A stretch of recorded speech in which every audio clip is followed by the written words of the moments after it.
Bueno, es momento de recibir y darle la bienvenida al ministro de Defensa Nacional, Javier García. Hay muchos temas para conversar, así que intentaremos hacerlo ágilmente. Buenos días, bienvenido. Lorena May, buen día, gracias por la invitación. Arrancamos por lo que es noticia hoy, que se suspendieron las excavaciones en el 300 Carlos. Duraron poquitas horas, unas horas. ¿Qué pasó ahí? Una pala de la excavadora rompió un cable de, no sé, de alta tensión o un cable importante y se quedó sin energía eléctrica para prácticamente toda el área, o buena parte del área del servicio de intendencia, del servicio de material de armamento, de las áreas militares que están allí. Ayer hasta la noche tarde estuvo trabajando una empresa y la UTE dejó, estos son temas técnicos que yo se los transmito como los recibí, dejó reparado, pero ¿qué pasa? Como ahí eso carga de energía una terminal, esa terminal tiene sus años y no puede recibir toda la energía de golpe, entonces tiene que haber un proceso de dosificado de transmisión de energía para poder restablecer el servicio. Y desde el ministerio, su director se comunicó con el doctor Tyler de la institución para ver cómo seguíamos, porque la verdad que fue una rotura importante con consecuencias importantes, y se van a hacer cargo y bueno, estamos en eso para que puedan continuar. Ahora, ministro, eso es un área que se tiene que analizar, delimitar, ver qué cosas hay y qué no. Claro. ¿Dónde radicó el error? Bueno, yo no quiero adjudicar responsabilidades porque no sé, por lo que se me informó, cuando se estaba excavando con la máquina, o la pala, la máquina, ¿no? Quebró se metió para ¿Pero se tenía en cuenta que por allí atravesaba un...? No sé. Porque las excavaciones no las hace el Ministerio de Defensa. Las excavaciones las hace la Institución de Derechos Humanos con técnicos que ellos llevan, es decir, no son técnicos militares, son técnicos externos. Y lo que hace el Ministerio de Defensa a través del Ejército en esa locación es facilitar que tengan todo lo necesario, auxiliar en lo que haga falta, pero los técnicos, los maquinistas no son del Ministerio de Defensa, son de la Institución de Derechos Humanos o proporcionados por la institución, no sé concretamente cuál es la dependencia. Así que nosotros el hecho, justo yo estaba hablando ayer tarde con el comandante del Ejército por las consecuencias que estamos teniendo en el trabajo. No, lo que llama la atención es capaz que si se les da un mapa con el área, no esté esa información de que estaba ese cable, porque también pudo haber pasado una desgracia de que alguien se le... Claro, lo que pasa yo creo que en todo caso hay que pedir el mapa antes de empezar las excavaciones, no pedir el mapa después que se rompe el cable, ¿no? Es decir, ¿No se solicitó? Nosotros nos solicitaron ayer de tarde después de de tardecita, después de la rotura, sí nos vino la solicitud de la institución a ver si había un mapa, no sé, de diseño eléctrico, de la red ¿no? eléctrica. Pero en todo caso, eso debe preverse antes y no después, cuando ya está roto. Ahora, García, ¿Cuánto va a demorar la suspensión? ¿Ya se sabe? Por lo que nos informó la UTE, suponemos que en el correo del día de hoy, ¿no? La energía eléctrica ya se... Claro, porque se reparó, pero está ese tema tiene que ser progresivo. Que tiene que ser progresivo, exactamente. Ahí está.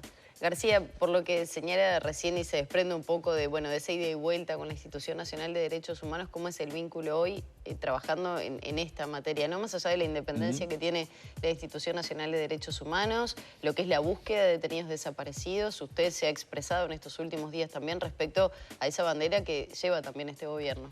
La relación es correcta, como debe corresponder, aparte, o como a nosotros nos parece que debe ser, ¿no? Muy respetuosa, facilitándonos mutuamente, nosotros en ese caso auxiliando en estas tareas. No siempre coincidimos, pero eso es normal en la vida de las personas y en las instituciones. Nosotros en estos 2 años y 3 o 4 meses de gestión hemos proporcionado un volumen de información como nunca se había ofrecido. Objetivamente, si usted lo mide en pedidos de acceso a la información, es frío el tema, es decir, es bien concreto.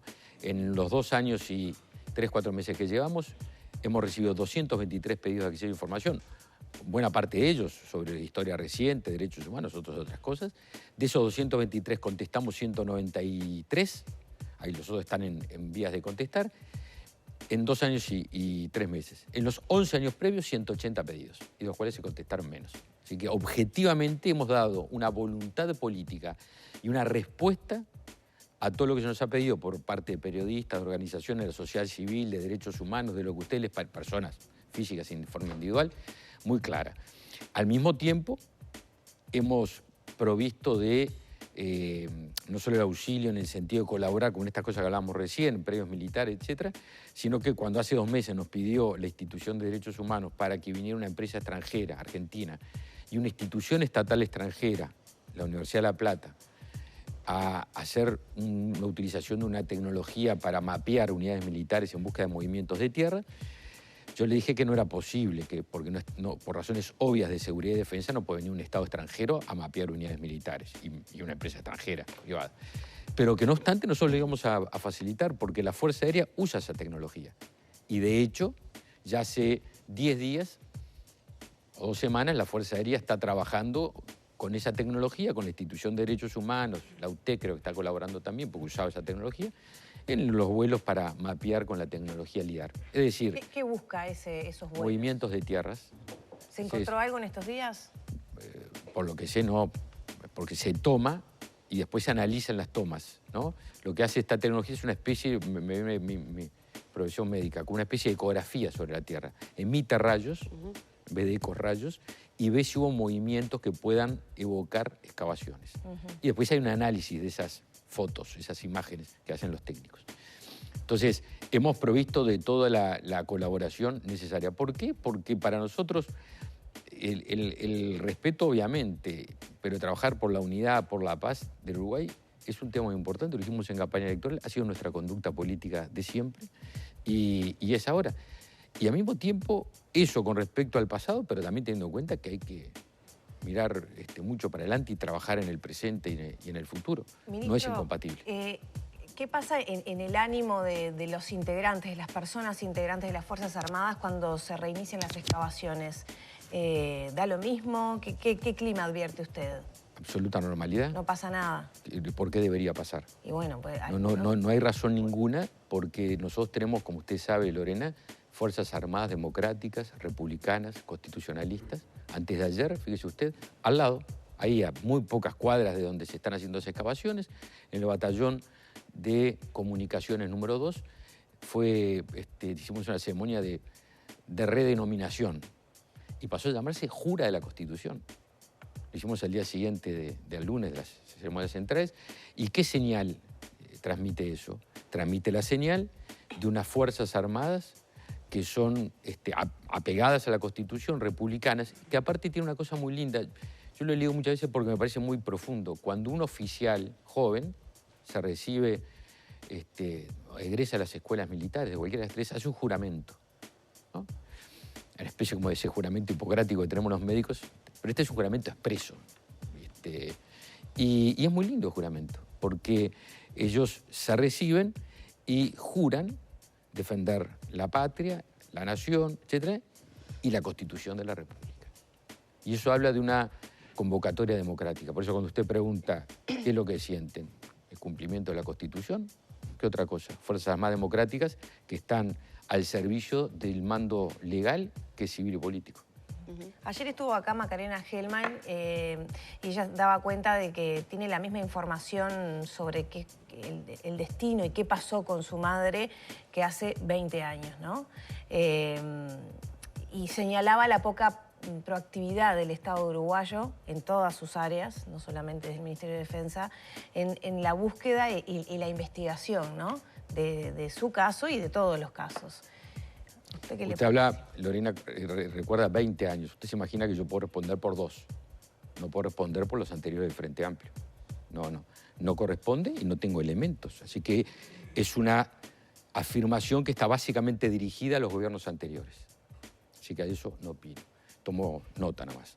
Con respecto a estos 2 años, lo que yo le dije, el hecho de que hemos trabajado en todo lo que se nos ha pedido por un mandato legal, obviamente, pero aparte por algo que es, no sé si tan importante, porque lo más importante es el cumplimiento de la ley, pero en mi caso personal y en el del gobierno, por convicción. Lo hacemos porque manda la ley, porque estamos convencidos que es lo que hay que hacer. Obviamente que... Claro, esa información no llegó a encontrar ningún resto de detenido desaparecido todavía, ¿no? No se encontró. Yo puedo hablar por estos 2 años, no puedo hablar por los anteriores, porque usted me evocaba 20 años y imagina que yo en 20 años anteriores fui diputado, senador de la oposición, no. Pero aparte me parece que no está bueno debatir una persona que no está. No, yo puedo hablar por estos 2 años, pero una pregunta. Cuando habla de 20, usted habla de una sentencia que en todo caso interpela a los gobiernos anteriores. ¿A este gobierno? No, o por lo menos lo interpela en una parte muy menor, ¿no? Pero no es un tema de eso. Me parece que lo importante de esto es que todo paso que se dé hacia adelante es un paso importante. usted no baja los brazos, por lo menos yo no bajo los brazos. Yo no bajo los brazos y si uno, ¿qué es lo que quiere? Quiere que haya unidad y paz. Ahí uno no puede, esto no es un mecanismo donde usted aprieta un botón y logra el objetivo. Si fuera tan fácil, todos los hogares tendrían paz. No es fácil, por eso falta paz. ¿Entiende que hay proactividad entonces, Sí, por lo menos duda. por parte del Ministerio de Lo que nos Defensa? corresponde a nosotros, sin duda ninguna. ¿Y cuál es el A las pruebas trabajo me remito. cotidianamente que se realiza? ¿En búsqueda de archivos, de encontrar personas que puedan tener información dentro de las Hemos Fuerzas respondido... Armadas? Está bien, las respuestas a los pedidos de informes, pero aparte desde el Ministerio. No solo por respuesta a pedidos de informes, por iniciativa propia.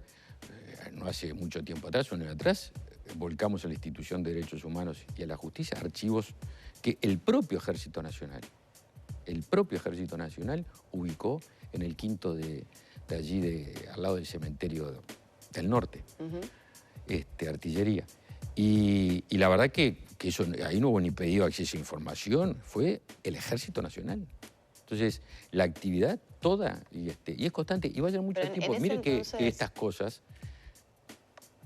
llevan mucho tiempo. Yo estaba leyendo estos días temas vinculados a España, de su guerra civil, vinculados a estos temas, Sí, ¿no? Todavía no Estamos hablando hablado. del final de la década del 30, del siglo pasado. Obviamente que la vocación que imagino que tenemos los tres es la misma en el sentido de lograr la paz, de que haya más luz sobre estos hechos. Pero si solo alcanzara con la voluntad... ¿no? El pedido de perdón en otros países ha funcionado, ¿no? Genera como... Y obviamente encontrar dónde están o qué pasó con las personas que están desaparecidas. Y bueno, pues yo le estoy hablando que hay casos en España de la década del 30 del siglo pasado, imagínese. Sí, ayer era duro escuchar el relato de Macarena Gelman, Sí, ¿no? imagino, claro que sí. De ella en nombre de tantos familiares de detenidos desaparecidos que incluso ella decía, bueno, esa fantasía que uno tiene hasta que pueda aparecer con vida. Pero y mire si hemos que no hay una avanzado, tumba donde May. llorar. 50 años que no se conocía la cárcel del pueblo. ¿Acá cuánto? Unas cuadras, casi que al alcance de la mano. En el centro de Montevideo. 50 años se cumplió en mayo de este año que la cárcel del pueblo, que fue un elemento paradigmático de la historia reciente, estaba cerrado. Y pasaron ¿cuántos gobiernos? A mí me dieron la llave. O sea que la llave estaba el lugar, estaba la llave. ¿Y qué hicimos de este ministerio? La historia no es agradable, es una historia dolorosa. Pero yo no se la voy a negar a Magdalena y a Lorena que conozcan un lugar que fue, la verdad, un lugar trágico de nuestra historia reciente, el lugar donde se tuvo cautiva en forma extrajudicial y por lo tanto se violaron los derechos humanos de personas. Y eso es proactividad. Tenía dos posibilidades, negar la verdad o mostrar la verdad. Y decidimos mostrar la verdad. Ministro, ya para cerrar el tema de las excavaciones, Bien. ¿se sabe qué se está, o sea, cuál es la estrategia en la chacra de Pando? Todo eso lo maneja Lorena, la Institución de Derechos Humanos o la Justicia. ¿Desde el Ministerio se maneja alguna información nueva? Nosotros, cuando manejamos información, la trasladamos. No somos los encargados por mandato legal de hacer investigaciones, sí de auxiliar, porque lo manda la ley y porque estamos convencidos que es lo que hay que hacer. ¿Hay alguna línea de investigación nueva, alguna pista que pueda tener el Ministerio de Defensa que se Cuando pueda volcar? Se imagina que si la tuviera no se le iba a decir públicamente. Bien. Bueno, puede ser un sí o un no, aunque no nos diga el contenido. Cuando hubo, pasamos. Bien. Y cuando no tenemos, no las pasamos, pero ayudamos. Ministro, hablemos de rendición de cuentas. Usted ya estuvo reunido en comisión. La premisa del ministerio es sumar, aportar, fortalecer los salarios de los sectores que ganan menos dentro de las Fuerzas Armadas. Desde el Frente Amplio se señala que eso no está, digamos, consagrado o sellado en el texto actual del proyecto de rendición de cuentas. ¿Cómo se va a asegurar el Ministerio de Defensa que eso sea así? Dos prioridades, por lo menos dos más importantes. Por un lado, dignificar, mejorar, jerarquizar el salario del soldado y mejorar las capacidades y el equipamiento, a grandes rasgos. Y estamos trabajando las dos a cuenta de otros elementos que hay allí muy importantes en la rendición y en el trabajo cotidiano. En materia salarial, empezamos en el 2020 con partidas especiales, incrementales para los soldados y con compensaciones en materia de frontera. Que eso lograron, mejor dicho, que fuese en el 21, la rendición de cuenta 21, se aumentaron las partidas. Y eso logró, por lo menos en los sectores más bajos, que fue donde fue dirigido, ¿no? Los personal subalternos, que son los funcionarios públicos y los servidores más postergados de la administración pública en años, empatar y que no hubiera mayormente pérdida salarial. En un momento de una situación de salida de pandemia, con una crisis muy importante a nivel mundial y repercusiones sociales y económicas, que se mantuviera la capacidad de compra del salario. Y eso lo logramos técnicamente, es decir, no técnicamente, fácticamente lo logramos. No hubo ahí prácticamente los primeros grados de pérdida de salario porque lo compensamos con ese incremento. Ustedes me dicen, ¿le conformó eso como llegada? No. Me parece que estuvo bueno lograr amortiguar, empatar y que no hubiera pérdida. ¿Qué hicimos en esta rendición de cuentas?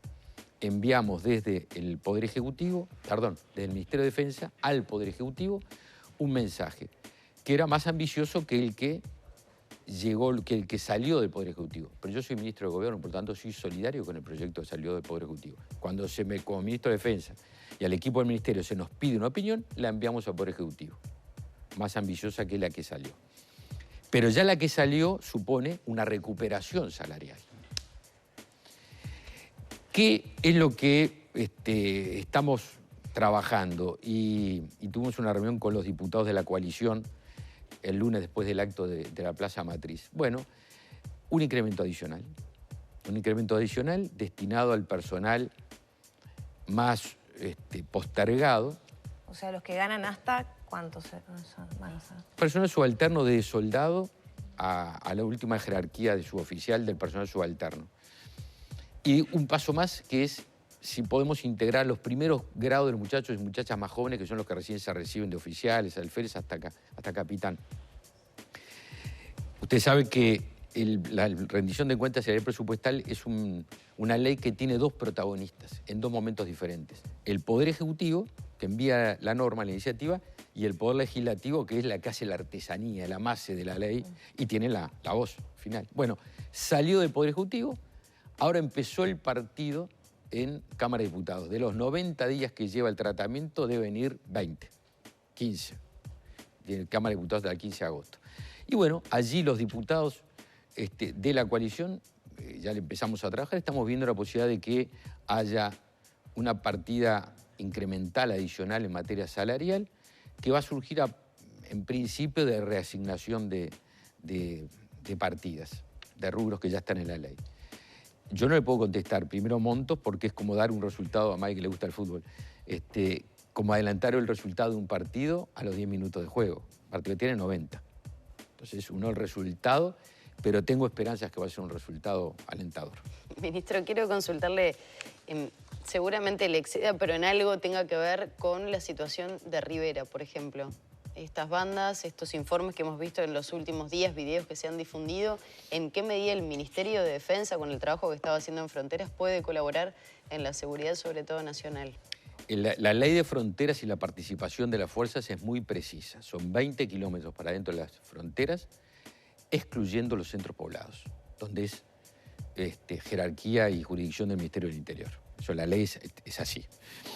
No obstante, nosotros en todo lo que podamos apoyar, y de hecho allí, antes de yo entrar aquí al set, estaba ahí atrás hablando por teléfono. Lo vimos, hacía ratito. Estaba hablando con el jefe del Estado Mayor de Defensa, aprovechando el tiempo, y sobre trabajos que tenemos que hacer también en frontera en la zona de Bella Unión. Donde está el río Cuareim, que es una zona muy sensible, que he hablado con vecinos del lugar. Ya hemos hablado estos 2 años, ¿no? Y hemos hecho operativos muy importantes y que tenemos que trabajar en esa zona porque hemos tenido algunas informaciones que nos preocupan de situaciones de robos y hechos a través del río. O sea, ¿va a cambiar el patrullaje del ejército en el norte del país? Constantemente modifica porque se adapta a las circunstancias. Nosotros hicimos un cambio en el entorno de Semana de Turismo cuando cayó la pandemia, porque antes teníamos mucho puesto fijo por el que le tomaba la temperatura, sanitizaba el auto. Sí, eso la gente iba, para el este lo modificaron, ¿no? No en todo el país. ¿Por qué? Porque la gente transita en auto por la ruta. Entonces el mayor volumen de gente por las rutas. Cuando cae la pandemia dije, bueno, ahora hay que movilizar, hay que patrullar, porque si no, el que quiera hacer las cosas mal y sabe que usted está ahí, hace así, pega la vuelta y va por otro lado. Entonces el factor sorpresa es muy importante. Y eso era las cosas que empezamos a ejecutar y que ahora quería hablar, o estaba hablando, con el jefe del Estado Mayor de la Defensa. Toda la colaboración que sea necesaria, pero tenemos que cumplir con la ley. Pero en Rivera, concretamente, viendo y visualizando esos videos, ¿no? Que fueron, o por lo menos preocupan un poco. Obvio, porque hay algo que todos percibimos. Hay un cambio muy grave en materia de violencia, de la criminalidad y el narcotráfico. Hay cosas que se están viendo en Uruguay que nunca se han visto. O sea, en Rivera se va a modificar la presencia de... Lo que le decía es, lo que es Rivera Ciudad no es competencia del Ministerio de Defensa, no podemos por ley, está prohibido, sería un delito que lo hiciéramos. Salvo que hubiera una circunstancia que, excepcional que se pida. En Dolores, cuando el tornado, el presidente Vázquez determinó una cosa dentro de la ley y hubo un patrullaje. No es el caso. Es jurisdicción de la Policía Nacional. En Rivera tenemos 1000 kilómetros, no solo Rivera, ¿no?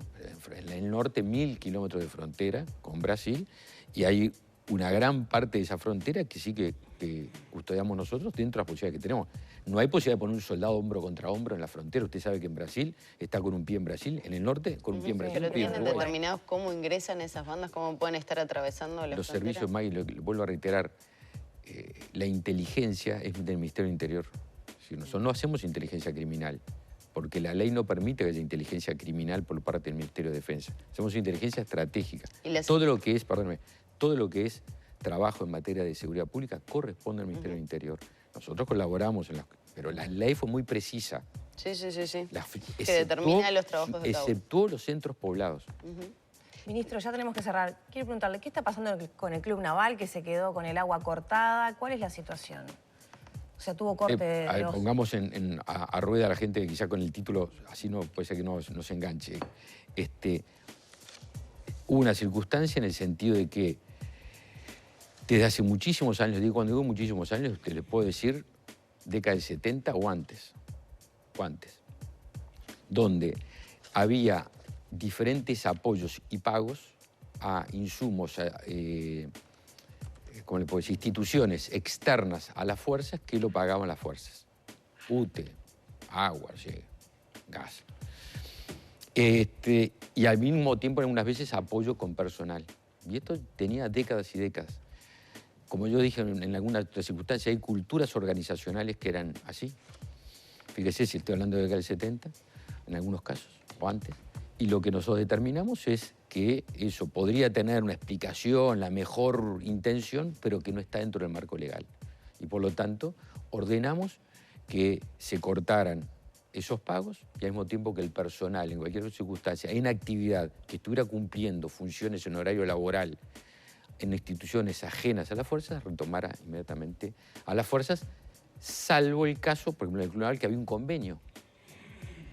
Entonces, si nosotros tomamos una decisión antes que venza el convenio, podemos someter al Estado una demanda. Entonces dijimos, bueno, que se denuncie el convenio de forma tal de que, creo que es en octubre, a partir de octubre, no va a continuarse con ello. ¿Hubo algún avance cortito, ya nos tenemos que despedir, del avión iraní-venezolano y un pedido de Irán, por ejemplo, Argentina, se dio a conocer en estas últimas horas que se libere ese avión a la tripulación? Magdalena, gobernar es hacer y también evitar. Y evitamos. Y mire el gorro que evitamos, que el avión iraní no es un tema uruguayo. No es un tema uruguayo porque no lo dejamos entrar en nuestro espacio aéreo. Si no, ¿sabe la pregunta cuál sería la que usted me haría en este momento? Si hubiera estado, ¿qué hacemos con el avión que está en Carrasco hace 2 meses? Y yo le contesto, nada porque no está en Carrasco, porque no lo dejamos entrar. Tomamos una decisión con la información que había y 2 meses después creo que poca gente duda de que la decisión estuvo muy bien tomada. Última, ¿va a haber una unidad de ciberdefensa, digamos? Hablando del ESMADO que usted mencionaba, que hace un ratito estaba hablando con el jefe. Porque hay ciberdefensa y ciberseguridad. Hoy usted tiene la computadora. Con una tecla de computadora usted puede armar mayor destrozo que con un misil. Bueno, puede dejar una ha sufrido ciberataques. Claro, pero usted puede dejar una ciudad sin luz, sin energía eléctrica, un país sin energía eléctrica, con un teclazo de computadora. Esos son ataques cibernéticos. Caer padrones enteros, etc. Todos los desastres que se puede imaginar. Y en Uruguay se sufren habitualmente, ¿no? Y lo que nosotros, como Ministerio de Defensa, estamos trabajando es crear un comando de ciberseguridad y ciberdefensa, son cosas diferentes, dentro del Estado Mayor de Defensa con las 3 fuerzas. Esto es, vuelvo a reiterar, una necesidad de los tiempos modernos. Todos los días vemos en la prensa internacional ataques. ¿Cuándo va a empezar a operar? Porque en realidad de prevención ya no hablamos porque ya está pasando, claro. ¿no? Ya está trabajando porque las fuerzas tienen ya unidades. Lo que pasa es que todo esto requiere una coordinación, porque la Armada es una cosa, la Fuerza Aérea es otra, el Ejército es otro. Lo que hay que tener, y es lo que buscamos, es que hubiera un trabajo conjunto. Porque a pesar de que haya un ejército, una fuerza aérea, una marina, son la Fuerza Armada del Estado. Y por lo tanto tiene que haber un trabajo conjunto, es una visión moderna. Y le estamos dando esa jerarquía que corresponde al Estado Mayor de la Defensa, que es una institución relativamente moderna, tiene 10 años o 12 años de existencia, porque creemos que es una institucionalidad que le sirve mucho al país. Así que estamos trabajando en eso. Muchas gracias por estos minutos. Un placer.